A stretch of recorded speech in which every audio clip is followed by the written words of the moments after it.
Today I will be teaching you about the neoclassic center. In chess, the neoclassic center is to the modern style of play what the classic center is to the e-pawn openings. It arises from many variations of the Queen's Gambit and Indian defenses. This center is somewhat less dangerous than the classic center of since it doesn't give as many chances of a kingside attack. This is largely because the advance e5, so powerful in the classic center, will now have the drawback of leaving the central d5 square available to black's pieces. Nonetheless, advancing with e5 can, if properly prepared, still lead to promising vistas.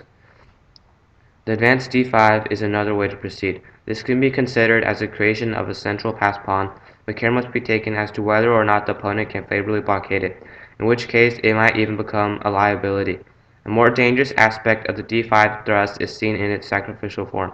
After d5 e takes d5, whites choose the materialistic recapture e takes d5 instead opting for e5. The thought here is to seal off the central d5 square from black's pieces while pursuing with vigor the attack against the opponent's pieces. Of course, it costs a pawn, but it can be more than worth it. Black's best counter strategy is to put pressure on white's d-pawn, usually with c5 or e5. Sometimes the f-pawn may also be enlisted to attack the center. Today I will show you a game between Ratner and Botvinnik which occurred in Moscow in 1945. We began with d4, knight f6, c4, g6, knight c3, d5, takes, knight takes, e4, knight takes c3, b takes c3, c5. So far a normal green field. Bishop c4, bishop g7, knight e2, castle, castle, knight d7. The real neoclassic center is not yet formed, for black has still not exchanged on d4. He continues to postpone this pawn trade, so we can speak of a sort of enlarged neoclassic center. a4, a mistake. This works out poorly. The best move is bishop g5, and if h6, then bishop e3, and white will win an important tempo with queen d2. Queen c7.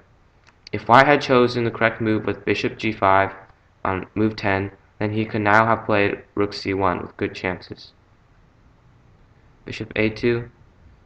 So white has had to lose a tempo. It is now clear that black has a very satisfactory game.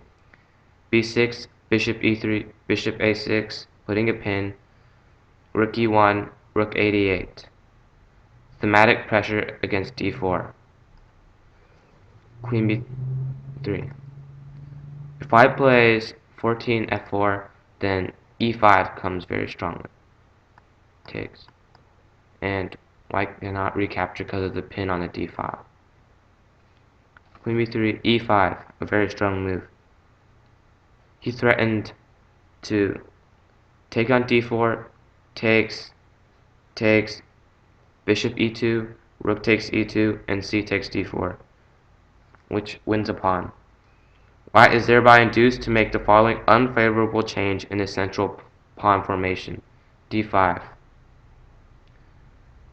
Usually this advance is good, but right now black can successfully blockade it, and when that occurs, white will have a worse position. c4, very strong move. Queen a3, f5. It is now apparent that black's strategy has been completely successful. White's center is only a target, and black has excellent squares for his pieces on c5 and d3. Bishop g5. After f3, f4, bishop f2, g5, black has a strong attacking formation on the king side. Bishop f6, bishop h6, rook f7, e takes f5.